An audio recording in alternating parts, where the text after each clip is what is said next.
ढूंढने वालों को, पढ़ने वालों को, सोचने वालों को मेरी तरफ से अस्सलाम वालेकुम।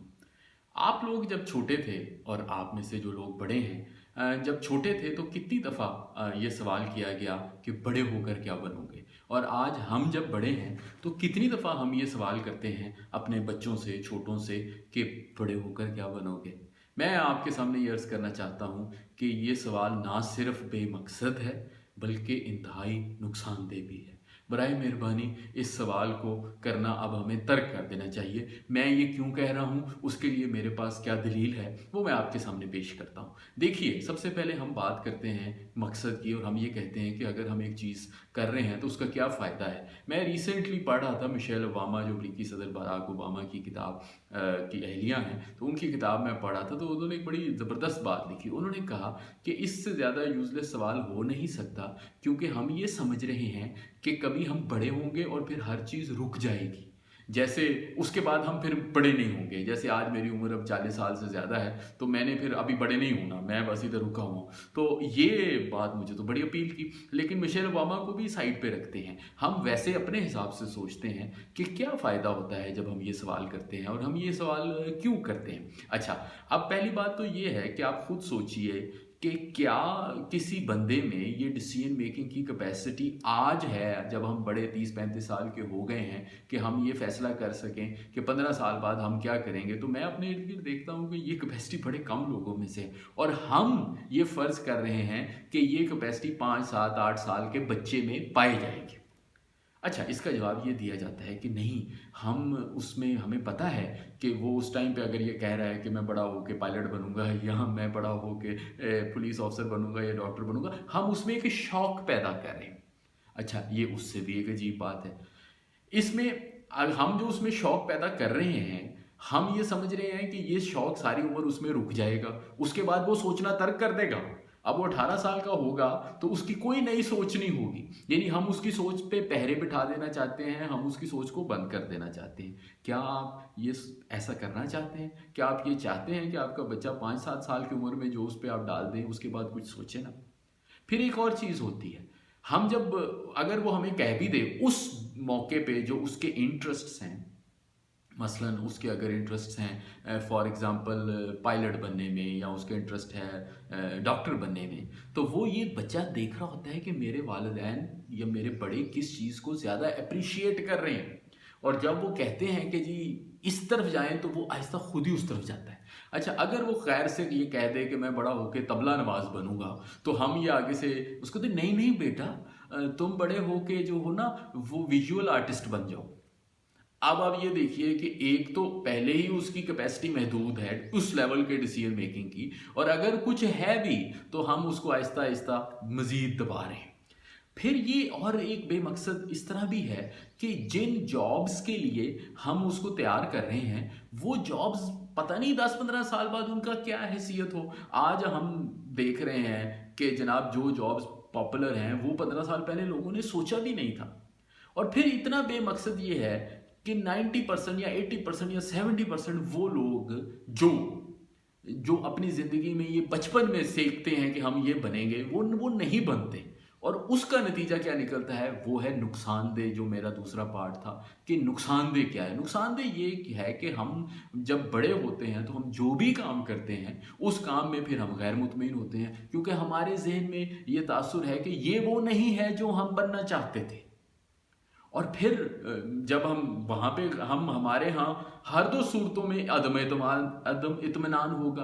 अगर हम ये कहें, अगर हम वो बन जाएं जो हम वाकई बनना चाहते हैं, और उसमें हमारी दिलचस्पी ना हो, जो ज़्यादा केसेस में नहीं होती, तो तब भी हम डिससेटिस्फाइड हैं। अच्छा, हम नहीं बन सके, बचपन से हमें सिखाया गया तुमने सिविल सर्वेंट में जाना, सिविल सर्विस में जाना है। अब बंदा अच्छा खासा कारोबारी आदमी है, बंदा बहुत ही आला टीवी एंकर पर्सन है, बंदा बहुत ही अच्छा वकील है, लेकिन मेरे वालिद साहब ने कहा था बेटा तुमने सिविल सर्विस में जाना है, मैं नहीं जा सका, मैं बड़ा दुखी हूँ। भाई आप बड़े बेहतर हैं, आप बड़े खुश हैं, ये मैं आपको ज़ाती तजर्बे की बुनियाद पे बता रहा हूँ, और आपके साथ बड़ा अच्छा हुआ। तो हर दो सूरतों में हम एक डिससेटिस्फाइड इंडिविजुअल को पैदा कर रहे हैं। और उसके मज़ीद नुकसानात क्या है? मज़ीद नुकसानात ये हो रहे हैं कि हम ये समझ रहे हैं कि ज़िंदगी में नौकरी ही सब कुछ है।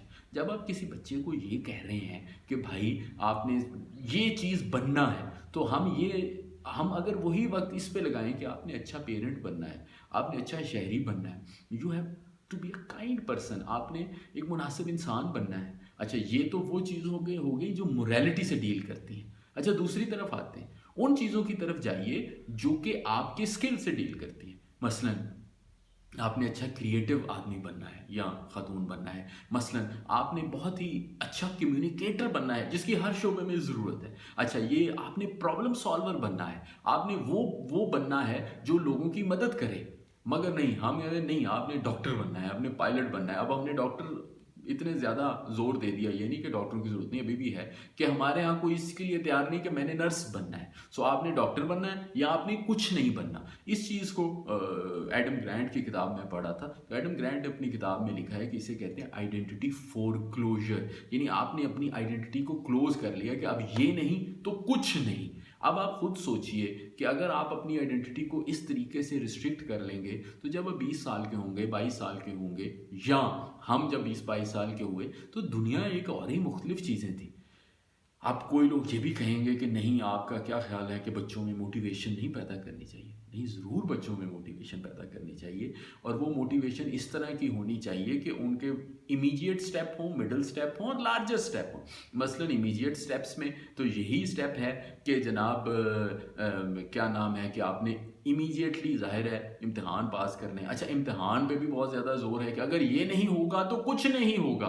खुदा न खास्ता कितने बच्चे जो हैं वो फिर अपनी हतमी या बड़े ख़तरनाक फ़ैसलों की तरफ भी चल पड़ते हैं। फिर उसके बाद आप बच्चे को इस तरफ नज करें कि एक चीज़ ऐसी नहीं होती जो आपके लिए एंड हो। हमेशा आपको 1, 2, 3 ऑप्शंस रखनी चाहिए। जब आप 1, 2, 3 ऑप्शंस रखते हैं तो वो सारी आखिर में इक्वल ही निकलती है।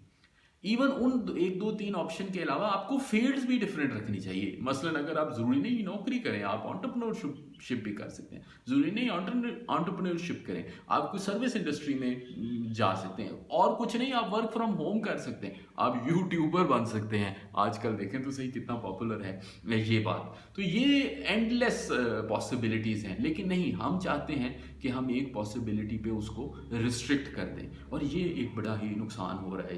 इसका नुकसान हमें इनफरादी सतह पर भी हो रहा है, और इसका नुकसान हमें इज्तमाही सतह पर भी हो रहा है। इज्तमाही सतह पर नुकसान ऐसे हो रहा है कि हमारे यहाँ उन शोबों में जो वैसे हीरो टाइप या पॉपुलर नहीं हैं, वो उनमें लोगों में मोटिवेशन कम होती है। मसलन अब रॉकेट साइंटिस्ट तो वैसे पॉपुलर है, लेकिन बायोलॉजिस्ट शायद उतने नहीं हैं, तो जिनकी हमें ज़रूरत है। केमिस्ट शायद उतने नहीं हैं। इसी तरह हमें बहुत ही ज़्यादा ज़रूरत है, जैसे मैंने कहा नर्सेज की, जैसे मैंने कहा टीचर्स की। अब वो जॉब ज़्यादा हैं, मगर आपने वो लोग उधर भेजे हैं आहिस्ता आहिस्ता आहिस्ता आहिस्ता, जो कि उसके लिए अपने आप को मौजू नहीं समझते। ये नहीं कि हैं या नहीं, मौजू नहीं समझते। फिर एक और चीज़ है, इसमें जेंडर रोल्स हैं। हमने ये सोचा हुआ है कि कुछ काम मेल करेंगे, कुछ काम फीमेल करेंगे। मैंने अक्सर देखा, घरों में जाता हूँ तो जो मेल चाइल्ड है उसको कहते हैं जी अच्छा तुम क्या बनोगे, वो कहता है मैं पुलिसमैन बनूंगा। अच्छा बेटा, वो बेटी को पूछते हैं तुम क्या बनोगे, कहती है मैं भी पुलिस मैन या पुलिस वुमेन बनोगे। उसे कहते हैं नहीं बेटा, तुमने पुलिस वुमेन बनो, तुम डॉक्टर बनोगी। भाई क्यों? हर शोबे में, हर फील्ड में मर्द और ख़वातीन के लिए इक्वल अपॉर्चुनिटीज़ हैं, लेकिन हम वहाँ पे जाके वहाँ पे एक जेंडर रोल्स की तरफ कर रहे हैं। ये एक अलहदा नुकसानदेह है। और फिर सबसे ज़्यादा नुकसानदेह ये है कि जब हमने ये रोल बना लिए तो फिर हमने एक और लफ्ज़ ढूंढा हुआ है, वो बड़ा दिलचस्प लफ्ज़ है, वो है ट्रैक पे रहना। मुझे अक्सर पेरेंट्स से हम बड़े मिलते कहते हैं हमारा बच्चा ट्रैक से उतर रहा है। मैंने कहा ये ट्रैक किसने बनाया है? ये हमने बनाया है। इस ट्रैक के एंड पे क्या है? वो जी इस ट्रैक के एंड पे अमेरिकी की यूनिवर्सिटी में उसने जाना है। मैं उनको अर्ज करता हूँ हुजूर वाला, ये ट्रैक भी आपने बनाया है, ये टारगेट भी आपने बनाया है, और इस टारगेट से एक्सपेक्टेशन भी आपने बनाई है। इन बच्चे का इनसे कोई ताल्लुक नहीं। तो वो फिर आगे से कहते हैं कि हम कोई ट्रैक ना बनाएं। बिल्कुल आप ट्रैक बनाएं, एक से ज़्यादा ट्रैक बनाएं, और उन ट्रैक पे उसकी कैपेसिटी को बिल्ड करने की तरफ जाएं। वो टारगेट अपने लिए खुद ढूंढेगा, और अगर उसकी कैपेसिटी बिल्ड होगी तो टारगेट बहुत सारे हैं, सितारों से आगे जहां और भी हैं। अगर कोई ऐसा बच्चा है जो किसी फील्ड में स्किल वाइज माहिर है, मैथ में माहिर है, कंप्यूटर में माहिर है, आर्टिस्ट है, उसके लिए तो मौके ही मौके हैं। लेकिन हम ये समझते हैं कि जो जॉब इनसिक्योरिटी हमने फेस की है वो फेस ना करे, तो हम उसे एक जॉब सिक्योरिटी की तरफ और एक लाइन पे लगाना चाहते हैं, और फिर वो जो हमारी नाआसूदा ख्वाहिशात हैं उनकी तकमील हम बच्चों में चाहते हैं। जनाबे वाला, आपकी नाआसूदा ख्वाहिशात की तकमील आपने खुद करनी, आपके बच्चों ने नहीं करनी। अगर आपने उनसे करवाने की कोशिश की तो आप भी गैर मुतमिन होंगे, वो भी गैर मुतमिन होंगे। बराए मेहरबानी मैं आपके सामने हाथ जोड़ता हूँ कि खुदा के लिए आप बच्चों से ये सवाल करना छोड़ दें कि बड़े होकर क्या बनोगे। आप सिर्फ उनकी कैपेसिटी बिल्ड करने की कोशिश करें, आप सिर्फ उनकी हिम्मत बढ़ाने की कोशिश करें कि अपने वक्त का बेहतर इस्तेमाल करें, वो स्किल सीखें, वो किताबें पढ़ें और अपनी पैशन को खुद डिस्कवर करें। और ना सिर्फ ये कि डिस्कवर करें, बल्कि अगर उन्होंने एक दफ़ा उसको डिस्कवर किया उसको रिव्यू भी करते जाएं, और वो कोई ऐसा काम करें जो उनके लिए रिवॉर्डिंग भी है और उनके लिए वो हैप्पीनेस भी प्रोवाइड करता है। इस पर ज़रा सोचिए, अपना ख्याल रखिए। Thank you very much.